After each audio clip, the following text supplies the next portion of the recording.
તે અવસર સીતા તમ આવે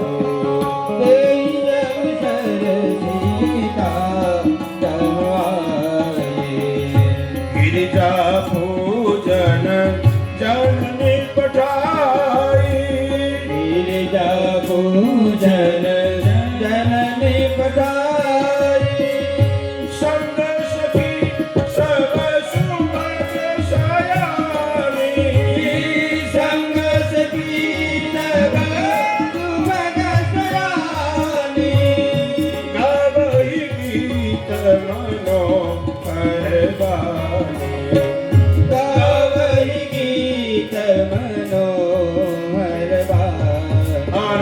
હવે જાનકીજીનો પ્રવેશ થઈ રહ્યો છે રામચરિત માનસમાં. અહીંથી જાનકીજીનો પ્રવેશ થાય છે, આગમન થાય છે. સીતા ચરિત્ર અહીંથી ઉમેરાય છે. એકવાર ભાવ અને પ્રેમથી સીતાજી કા જે કાર્ય કરે. બોલે જાનકી માત કી જય સીતા માત કી કી જય જાનકી માટે તો શું કહું બાપ, એક જ વાક્ય કહી શકાય. રામચરિત માનસમાં સીતા ન હોય ને તો રામકથા કરવાની ઈચ્છા થાય જ નહીં બાપ. સીતાજી કેટલું મહાન પાત્ર તમે વિચારો. રામ છે ને રામ એ પૂર્ણ બ્રહ્મ છે. બરાબર સાંભળજો બાપ, રામ પૂર્ણ બ્રહ્મ છે. એને જન્મ દેનારી માતા ઋષિ મુનિઓને જડી કૌશલ્યા. પણ સીતાજી કેટલું મહાન પાત્ર હશે કે એને જન્મ દેનારી જનેતા દુનિયામાં ક્યાંય જડી નહીં, એટલા માટે ધરતીમાંથી જન્મમાં દેવો પડ્યો છે. વિચારો તો ખરા તમે, એ પરંબા કેટલી મહાન હશે, સીતાજી કેટલા મહાન હશે. એને જન્મ દેનારી જનેતા ન જડી ઋષિ મુનિઓને, એટલા માટે ધરતીમાંથી જન્મ આપવો પડ્યો. સીતા એટલું મહાન પાત્ર છે. એટલા માટે કેટલી ઉત્સાહ છે તમે વિચારો. આપણે કથા સાંભળીશું. સીતાજી માટે તો શું કહું બાપ. જ્યારે જ્યારે મને તમને દુઃખ પડે ને બાપ, ત્યારે સીતાજીના ચરિત્રમાં સીતાજીના ચહેરામાં ચહેરો જોઈ લેજો. આજે થોડુંક દુઃખ પડે ને તો બહેનો કેરોસીન છાંટે, કુવા બુરે, ગળા પાછો બાંધે છે.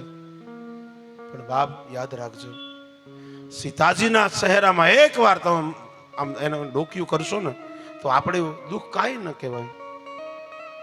આપણે કથા સાંભળી હશે. અને તમે વિચારો તો ખરા, જનકની એકની એક દીકરી, લાડકી દીકરી, જેને લાડકોડથી ઉછેરીને મોટી કરી હોય, જનક મહારાજે અયોધ્યામાં લગ્ન થાય. અને લગ્ન થયા પછી જનકપુર મૂક્યા પછી સીતાજીએ એક પણ વાર જનકપુરનું ઝાડવું નથી જોયું. વિચાર કરો તમે. અને જનકની દીકરી અયોધ્યા સમ્રાટ મહારાજ દશરથની પુત્રવધુ અને બ્રહ્મની પત્ની, એને એક પણ વાર સુખનો શ્વાસ નથી લીધો અને એક પણ વાર એને ફરિયાદ નથી કરી કે મને આ દુઃખ છે. એનું નામ સીતા છે. અને હું તો એમ કહી શકું બાપ કે જ્યારે આ સૃષ્ટિનો જન્મ, આ ધરતીનો જન્મ થયો, ધરતીનો ભગવાન જ્યારે ઉત્પન્ન કરી ત્યારની જેટલી સહન શક્તિ હશે, આ ધરતીનું નિર્માણ થયું, સૃષ્ટિનું નિર્માણ થયું, ત્યારથી જેટલી સહન શક્તિ ભેગી થઈ ને એ બધી સહન શક્તિ સીતાજીનો વેશ લીધો. એનું નામ સીતાજી. ગમે એટલા દુઃખ પડે ને તો એક પણ વાર સીતાજી એવું નથી કીધું કે મને આ તકલીફ છે, મને આ દુઃખ છે. તમે વિચારો તો ખરા, જનકપુરનું ઝાડવું પણ નથી જોયું, એને એક પણ વાર નથી જોયું. લગ્ન થયા પછી સીતાજી લાડકોડથી જેને ઉછેરીને મોટી કરી હોય, અને અયોધ્યામાં લગ્ન થઈને જાય, થોડો સમય ત્યાં રોકાય ને તો કઈ દ્વારા એને 14 વર્ષનો વનવાસ ફટકારવામાં આવે. અને રામજીને પડસાય કે હું તમારી પત્ની છું મહારાજ, તમારા દુઃખે દુઃખી અને તમારા સુખે સુખી. મહારાજ તમે વનમાં રહો અને હું અહીંયા મહેલમાં રહું તો મારી ખામી ગણાય મહારાજ. કારણ કે પત્નીનો ધર્મ છે એવો જ પુરુષનો ધર્મ છે. પત્નીના સુખે સુખી, પત્નીના દુઃખે દુઃખી, પતિના સુખે સુખ અને પતિના દુઃખે દુઃખ જ હોવું જોઈએ. આજ સીતાજી વૈદેહી 14 વર્ષનો વનવાસ વેઠો. વિચારો તમે,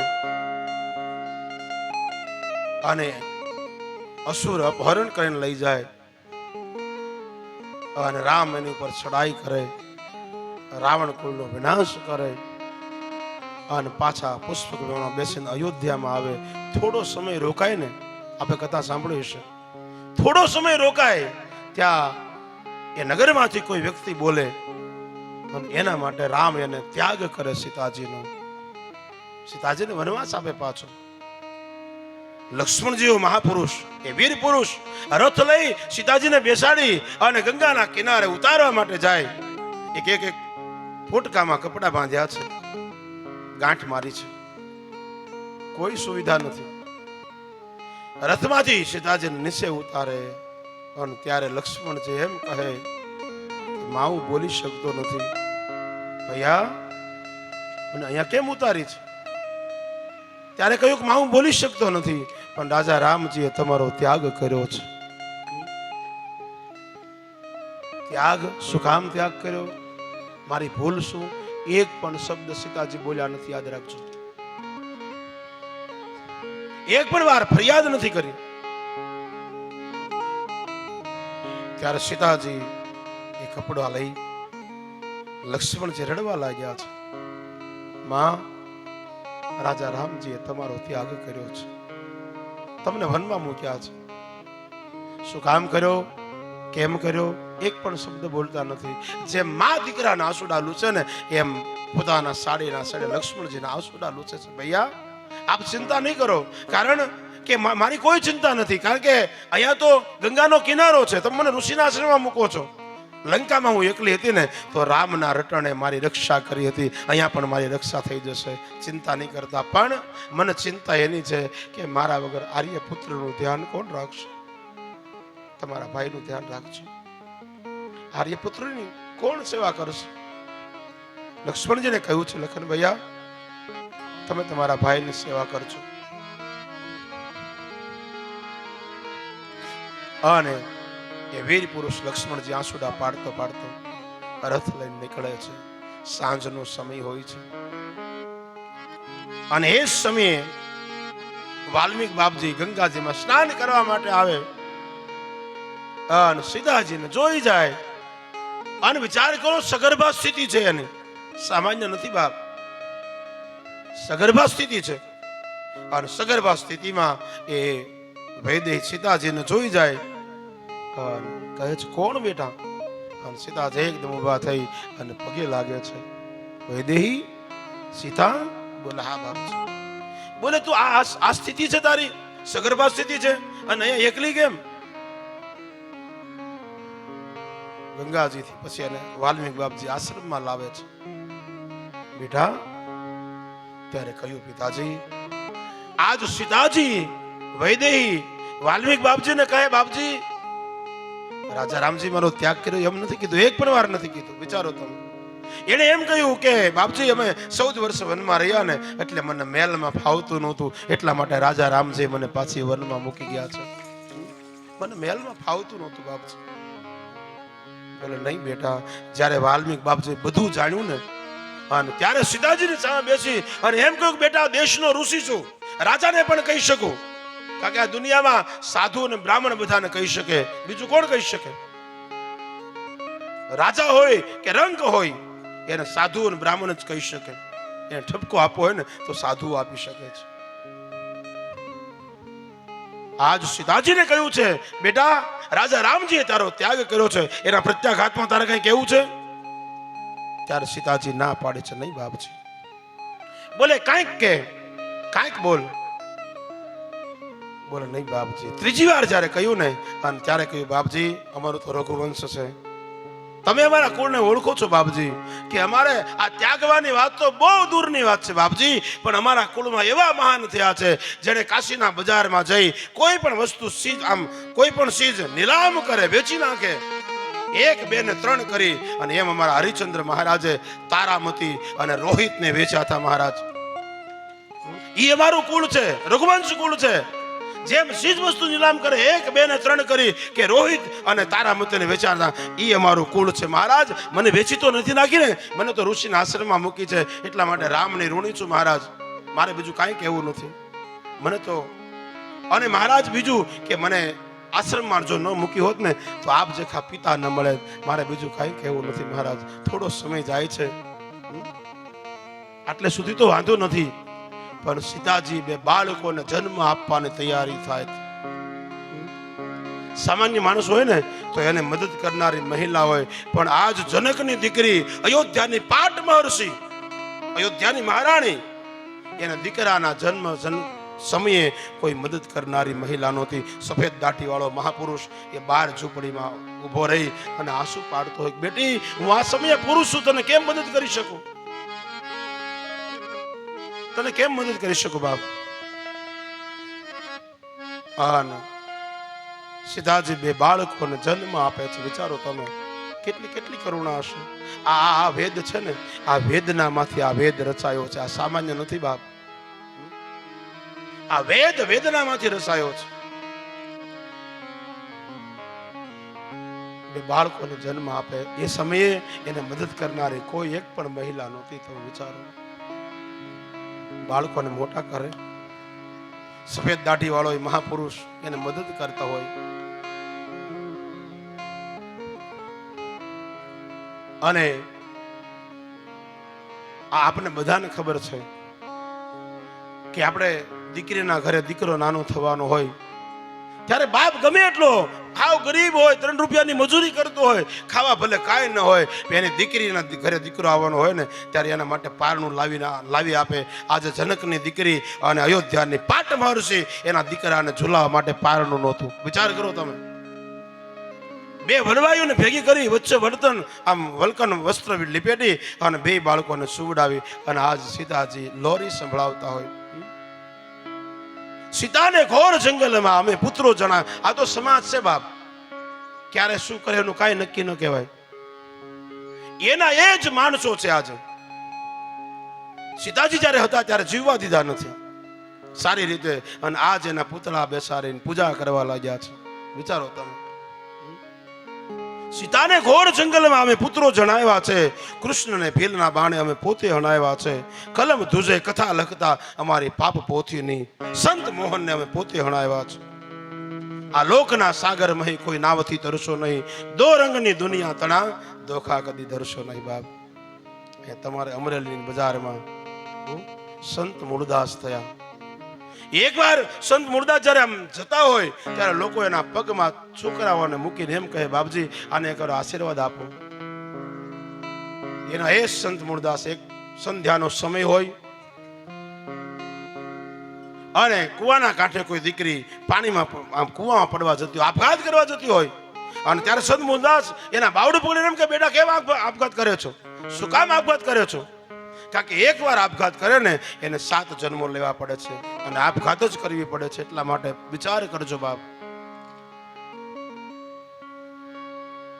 કહ્યું કે બાપજી મારાથી જીવાય એવું નથી. બોલે કેમ? મારાથી પાપ થઈ ગયું છે, હું નામ દઈ શકતી નથી. ત્યારે મૂળદાસજી એમ કહ્યું કે બેટા તું ને તારું બાળક બચી જાય એવો કોઈ ઉપાય ખરો? બોલે હા, હું જો મારા પેટમાં બાળક છે ને એનું નામ દઈ દઉં એના પિતાનું તો બચી જાઓ, પણ નામ દઈ શકું એમ નથી. અને ત્યારે સંત મૂળદાસે એમ કહ્યું, જા બેટા અમરેલીની બજારમાં જઈને કહી દે કે આ પાપનો બાપ મૂળદાસ છે. સંત મૂળદાસ છે. બોલે બાપજી પણ તમારું નામ દઉં, લોકો તમને મારશે, લોકો તમને ગાળો દેશે. અરે ભલે અમને ગાળો દે, પણ અમે સાધુ એટલા માટે જન્મ્યા છીએ કે દુનિયાની બદનામી લેવા માટે જન્મ્યા છીએ. અમે નિસરણી બની દુનિયામાં ઉભા, પણ ચડનારા કોઈ ન મળ્યા. આ સાધુઓ છે ને એને બહુ સહન કર્યું છે બાપ, ખૂબ સહન કર્યું છે, અને ત્યારે જ એનું અત્યારે નામ છે. જા અમરેલીની બજારમાં જઈને કહી દે કે આ પાપનો બાપ મૂળદાસ છે. અને પેલી દીકરી ગઈ છે, કહ્યું છે, પણ એના જ મૂળદાસજીને ખરા રૂઢ કર્યા છે, લોકોએ માર્યા છે, અવળા ગધેડે બેસાડ્યા છે. એકવાર એ દ્વારકા જતા વચ્ચે જામનગર આવે. જામનગરના રાજા હતા ને એના શિષ્ય હતા. એને એમ થયું કે લાવો, કારણ કે રાજામાં ભગવાન ગીતાજીમાં કીધું છે, રાજામાં મનુષ્યમાં હું છું, મનુષ્યમાં રાજા હું છું. એટલે બીજા તો મને ન ઓળખી શક્યા, પણ રાજા તો ઓળખી જાય ને. પણ જ્યાં અંદર ગયા ને રજવાડામાં ત્યારે કહ્યું છે કે નવા ગુરુ બનાવવા ગયા છે મંદિરમાં. શું વાત કરો છો? બોલે હા. અને રસ્તામાં બિલાડી પડેલી, એના બચ્ચાઓ હતા. બિલાડી મૃત્યુ પામી, બચ્ચા દૂધ વગરના હતા. અને હાથમાં પકડીને મૂળદાસજી મહારાજ મંદિરમાં ગયા છે. અને ત્યાં તો એ મહારાજ અને મહારાજ શ્રી ધ્રુજવા લાગ્યા છે કે મૂળદાસજી આવ્યા. અને ઘા કર્યો બિલાડીનો, મરેલી બિલાડીનો, કે હે મહારાજ અને મહારાજ શ્રી, ઘડીએ ઘડીએ કંઠી બદલાવનાર મહારાજ, સાંભળી લે, આ બિલાડીના બચ્ચા દૂધ વગરના ટળવળે છે, એને જીવતી કરો. ધ્રુજવા લાગ્યા. અને તમારામાં તાકાત ન હોય તો મને જળ આપો ઠાકોરજીનું. અને જળ આપ્યું છે. હાથમાં જળ લઈને કહ્યું કે હે મહારાજ, હે ઠાકોર, મેં ક્યારે સ્વપ્નમાં પણ ખોટું ન કર્યું હોય તો બિલાડી સજીવન થઈ જાય. અને એક અંજળી છાટીને ત્યાં બિલાડી ઊભી થઈને જતી રહી છે. આ સંત મૂળદાસ, આ સાધુઓ બાપ, અને સાધુએ બહુ સહન કર્યું છે. સીતાને ઘોર જંગલમાં અમે પુત્રો જણાવ્યા છે. કૃષ્ણને ફીલના બાણે અમે પોતે હણાવ્યા છે. આ સમાજનો શું ભરોસો બાપ? આજ તમને ફૂલના હાર પહેરાવે, કાલે એના લોકો ખાહડાનો હાર પહેરાવશે. એટલે તૈયારી રાખવાની છે. આ સમાજનું કાંઈ નક્કી ન કહેવાય. આજ તમારી વાહ વાહ કરતા હોય, કાલે એના જ લોકો ગાળો દેવા અને તૈયાર હશે. આ લોકના સાગરમાં કોઈ નાવથી તરશો નહીં, દો રંગની દુનિયા તણા ધોખા કદી ધરશો નહીં. આ તો સમાજ છે બાપ.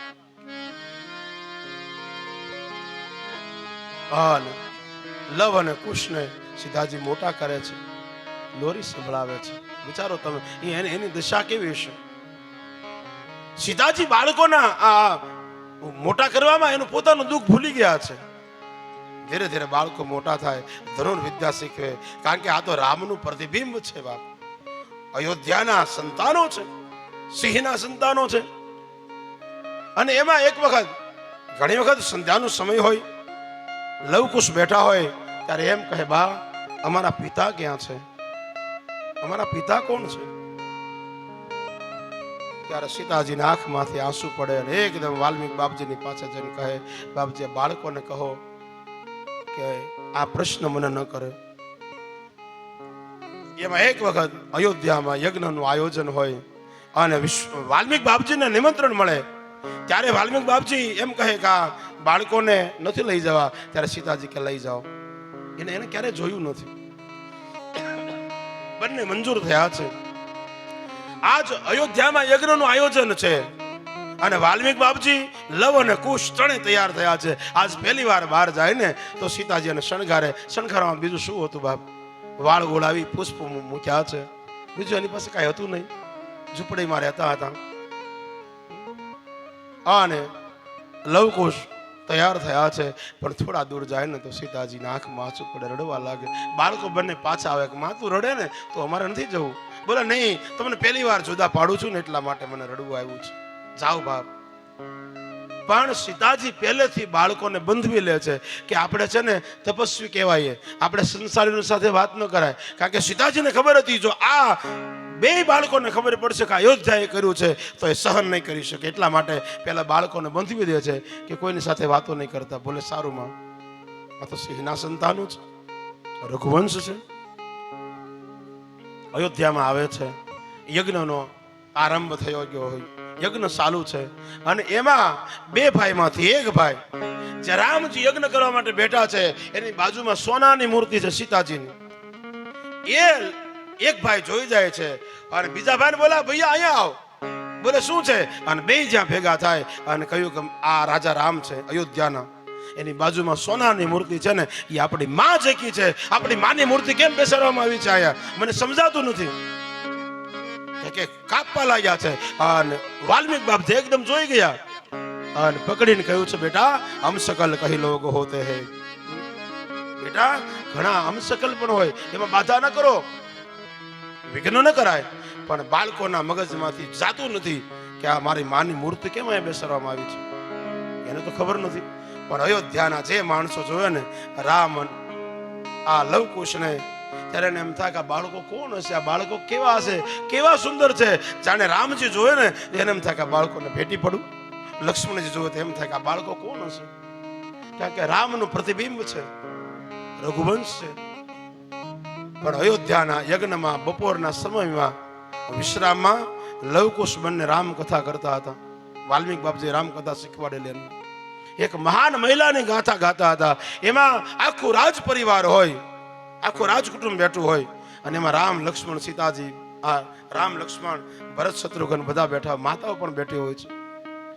અને ત્યારે બંને ભાઈઓ રામ ગુણ ગાતા હોય. એમાં 23મા દિવસની કથામાં રામજી એમ કહે, લખન આ બાળકોને જોયા ને ત્યારથી મને એમ થાય કે આ બાળકોને ભેટી પડું, આ બાળકોને હૃદય લગાડી લઉં. મને એવું થાય છે આ બાળકો કોણ હશે? લખન તું એને પૂછ કોણ છે બાળકો. અને રામકથા અટકાવવામાં આવી અને બાળકોને પૂછવામાં આવ્યું છે, બાળકો તમે કોણ છો, તમે કેવા છો?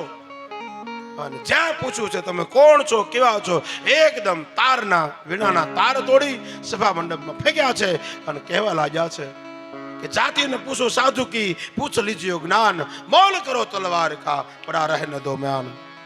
અમને કેમ પૂછાય કે તમે કોણ છો, કેવા છો? એકદમ વાલ્મીક બાપજીની પાસે જઈને બાળકો ધ્રુજવા લાગ્યા છે. આ તો રઘુવંશના સંતાનો છે અને રામનું પ્રતિબિંબ છે. અને વાલ્મીક બાપજીને થયું કે હું જો વધારે રોકાઈશ ને અને બાળકોને ખબર પડશે કે આ અયોધ્યાએ કર્યું છે તો અનર્થ થઈ જશે, એટલા માટે એકદમ બાળકોને પાછા લઈ ગયા છે આશ્રમમાં. આશ્રમમાં ગયા, સીતાજી મળ્યા છે અને સીતાજી બાળકોને ભેટી પડ્યા છે. સીતાજી પૂછે છે, બેટા નગર જોયું? બોલે હા. માં નગર બહુ મોટું છે, તે જોયું છે? સીતાજીને કહ્યું છે. ત્યારે સીતાજી એમ કહે કે હું તને કેમ કહી શકું બેટા કે અયોધ્યાની પાટ મહર્ષિ હું છું, અયોધ્યાની મહારાણી હું છું, એમ કેમ કહી શકું? ત્યારે કહ્યું કે માં અયોધ્યાના રાજા બહુ મહાન છે, યજ્ઞ પણ બહુ મોટો હતો, પણ માં અયોધ્યાના રાજા રામ છે ને એની બાજુમાં તારા છે કે સોનાની મૂર્તિ હતી અને યજ્ઞ કરતા હતા. ત્યારે સીતાજીને થયું કે મારો ત્યાગ છે ને હવે સંપૂર્ણપણે પૂરો થઈ ગયો, કારણ કે કમસે કમ રાજા રામજી મારી મૂર્તિ તો બેસાડી યજ્ઞ માટે. અને કહ્યું છે બાળકોએ કે માં રાજા રામ નગર બહુ મોટું છે, રાજા રામજી પણ સારા છે, પણ માં રાજા રામજીને સનાતન ધર્મનું જ્ઞાન નથી. અને ત્યારે સીતાજી મુખ ઉપર હાથ દીધો, નહીં બેટા આવું નહીં બોલાય. બોલે કેમ આવું બોલે છે? બોલે માં જ્યારે અમે રામ ગુણ ગાતા હતા ને, રામકથા કરતા હતા ને, ત્યારે 23મા દિવસે એના નાના ભાઈ લક્ષ્મણ દ્વારા અમને કહેવામાં આવ્યું કે તમે બાળકો કોણ છો, તમે કેવા છો? આપણને પૂછાયમાં તમે કોણ છો? આપણને પૂછાય તમે કોણ છો? અને માં મને પૂછવામાં આવ્યું તમે કોણ છો, તમે કેવા છો?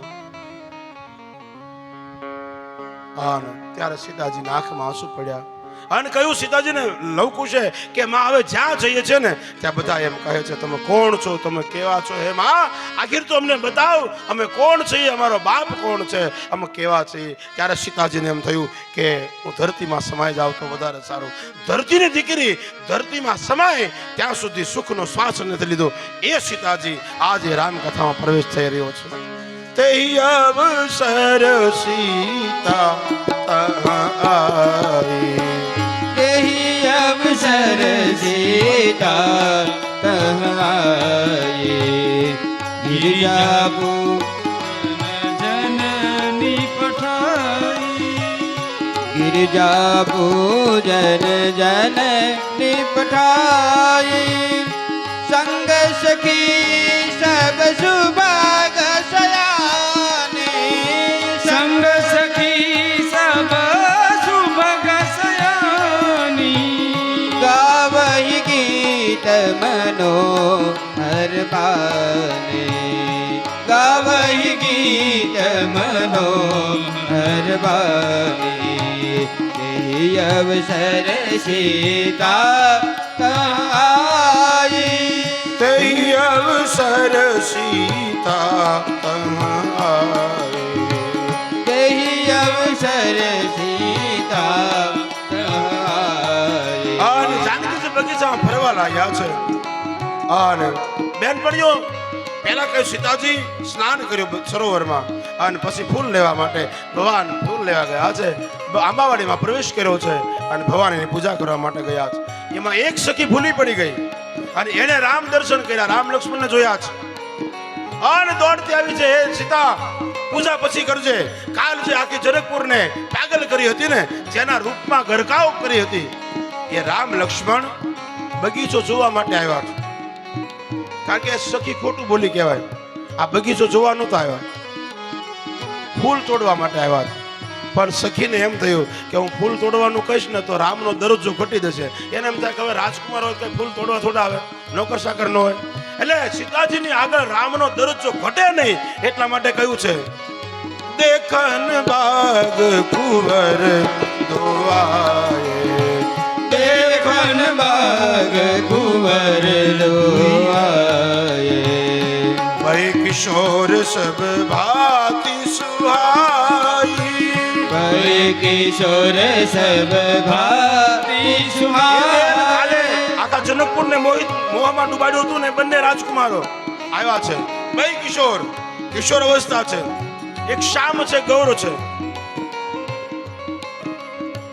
શામ ગૌર કિમી કહો બખાની, શ્યામ ગૌર કિમી કહું બખાની, ગીરા નયન નયન બિનુબાની, હીરા નયન નયન બિનબાની. સીતાજી એમ કહે કે દર્શન કરીને આવ્યું છે તો કમસે કમ બતાવ્યું તો ખરી કેવું રૂપ છે. ત્યારે સખીએ કહ્યું છે, આ જીભ છે ને એ કઈ બોલતી નથી, એ આંધળી છે. આંખે જોયું છે એટલે એ બોલી શકતી નથી. એટલે વર્ણનનો વિષય નથી, રામના રૂપનું વર્ણન થઈ શકે એવું નથી, કારણ કે ઇન્દ્રિયોથી બહાર છે. એટલા માટે જલ્દી આવો, રૂપનું વર્ણન ન થઈ શકે, તું જોઈ લે. સીતાજીને કહ્યું વર્ણનનો વિષય નથી. બોલે પણ તારી આંખમાંથી આંસુ કેમ પડે છે? અને ત્યારે સખી કહ્યું છે કે ભગવાન રામનું રૂપ એટલું બધું છે કે હવે મારા આંખમાં સમાતું નથી, એટલા માટે પાણી વહી રહ્યું છે, એનું રૂપ બહાર નીકળી રહ્યું છે.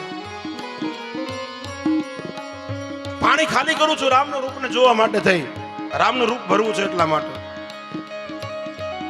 અને તુલસી કહ્યું છે, અને જ્યાં સીતાજી રામજીના દર્શન કરવા માટે આવ્યા છે તો ત્રણ વસ્તુનો અવાજ થયો છે. કંકિની કિંકિની નુપુર ધુની સુની, કેળનો કંદોરો, હાથના કંકણ નુપુર. અને જ્યાં એ અવાજ આવ્યો એ રામજીના કાનમાં અવાજ ગયો છે અને રામજી ચોકી ગયા છે. આ કોનો અવાજ છે? કામદેવ તો નથી આવ્યો ને? તમે વિચાર કરો, સીતાજીના નુપુરમાં કેટલી તાકાત હશે કે બ્રહ્મને એના તરફ ખેંચી લીધા છે. આ નુપુરમાં એટલી તાકાત છે. આખા રામસહિત માનસ શૃંગારમાં રસનું વર્ણન અહીંયા એકવાર કરવામાં આવ્યું છે. લખના કોનો અવાજ છે? અને જ્યાં એકદમ લતા મંડપથી આગળ ગયા તો સીતાજીને જોયા છે. અને જ્યાં સીતાજીને જોયા રામજી એકદમ લક્ષ્મણજીનો હાથ પકડીને કહ્યું, હે લખન સાંભળ, तात जनक तनया यह सोई, तात जनक तनया यह सोई, धनुष जग्य जेहि कारण होई, धनुष यज्ञ જેહી કારણ હોઈ. એ બાપ જેના માટે ધનુષ યજ્ઞ અવડો મોટો થઈ રહ્યો છે, એ લખન સાંભળ, આ એ સીતાજી છે જેનો અલૌકિક રૂપ છે. એનું લૌકિક રૂપ નહીં, અલૌકિક રૂપ તરફ મારું મન ખેંચાય છે. કારણ આપણે તો રઘુવંશી છીએ. રઘુવંશી કર સહજ સ્વભાવ, મન કુપંથ પગ ધરવનું દાવું. આપણા રઘુવંશીનું મન ક્યારે બીજે ફરે નહીં, પણ આજ મારું મન સીતાજી તરફ ખેંચાયું છે. કારણ કે મારો પ્રેમ અને સીતાજીનો પ્રેમ વિધાતા જાણે છે. આપણું મન ખરાબ રસ્તે ન જાય. લતા મંડપને વિખેરી અને સીતાજી રામજીને જોયા છે, રામજી સીતાજીને જોયા છે. અને કહ્યું છે કે હવે પાછા બીજી વાર એમાં ઉર્મિલા પણ હતા. ઉર્મિલાએ લક્ષ્મણજીને જોયા છે. વારંવાર સીતાજી આંખો બંધ કરી ગયા છે. અને જે આંખો બંધ કરી છે ત્યારે અબધું એક મર્યાદા છે. કુંવારી દીકરીએ એ વારંવાર ન જોવું જોઈએ. ત્યારે એને સખીઓ કહે છે, સીતાજી આંખ કેમ બંધ કરી? ત્યારે કહ્યું છે કે મને જે રૂપ બતાવ્યું ને એ મને હવે બીજું ન બતાય એટલા માટે આંખ બંધ કરી છે. ત્યારે બીજી સખી વ્યંગ કરે, ભવાનીનું ધ્યાન કરતા લાગો છો. સીતાજી આંખ ખોલતા નથી, પણ બીજી સખીઓ કહ્યું, સીતા તે જે રૂપ જોયું ને ત્યારે કંઈક જુદું હતું, હવે કંઈક જુદું છે. કારણ ભગવાન છે ને દિને દિને નવમ નવમ, રોજ ભગવાનનું રૂપ અલગ અલગ હોય છે બાપ. તમે રોજ મંદિરે જાતા હશો ને, રોજ મંદિરે જાજો બાપ, અનુભવ કરજો એક વખત. તમે કોઈ પણ મૂર્તિ રામ અને કૃષ્ણને જોજો, ત્યાં જઈ આંખો બંધ નહીં કરતા, આમ આંખો ખોલીને ભગવાનના દર્શન કરજો. આજ જે જોયું હશે ને, બીજા દિવસે તમે જોશો ને એનું રૂપ કંઈક અલગ હશે. તમારો ભાવ હશે ને એનું રૂપમાં રોજ અલગ અનુભવ થશે. તમને રોજ જોતા હોય તોય તે બુદ્ધિમાન સખી કહ્યું, દિને દિને નવમ નવમ, પ્રતિપલ રામજીનું રૂપ અલગ છે. સીતા એકવાર જો, પણ સીતાજી વિચાર કર્યો છે કે જે ફૂલ તોડે તો પરસેવો થાય, તો આ ધનુષ કેમ તોડી શકશે? સીતાજી વિચાર કરે છે, પણ ફૂલ તોડે ત્યારે પરસેવો થાય, ધનુષ તોડે ત્યારે કાંઈ ન થાય. એનું નામ જ બ્રહ્મ, એનું નામ ભગવાન. કારણ કે કોમળથી પણ કોમળ હોય અને કઠોરથી પણ કઠોર હોય, એનું નામ ભગવાન છે. બ્રહ્મ એ જ ભજ કરતા પણ કઠિન હોય અને કુસુમ કરતા કોમળ હોય. અને ત્યારે સીતાજી મૃગલાના બાને, પંખીઓના બાને ફરીવાર પાછું જોય. એમ સુંદર મુલાકાત રામ અને સીતાની થઈ છે. સીતાજીઓ બગીચામાંથી ભવાનીના મંદિરમાં પૂજા કરવા માટે જાય અને ભવાનીની પૂજા કરે. આવો આપણે પણ ભવાનીની પૂજા કરીએ. જય જય ગિરિવર રાજ કિશોરી, જય જય ગિરિવર રાજ કિશોરી, જય મહેશ મુખ ચંદ્ર સકોરી, જય મહેશ મુખ ચંદ્ર સકોરી, જય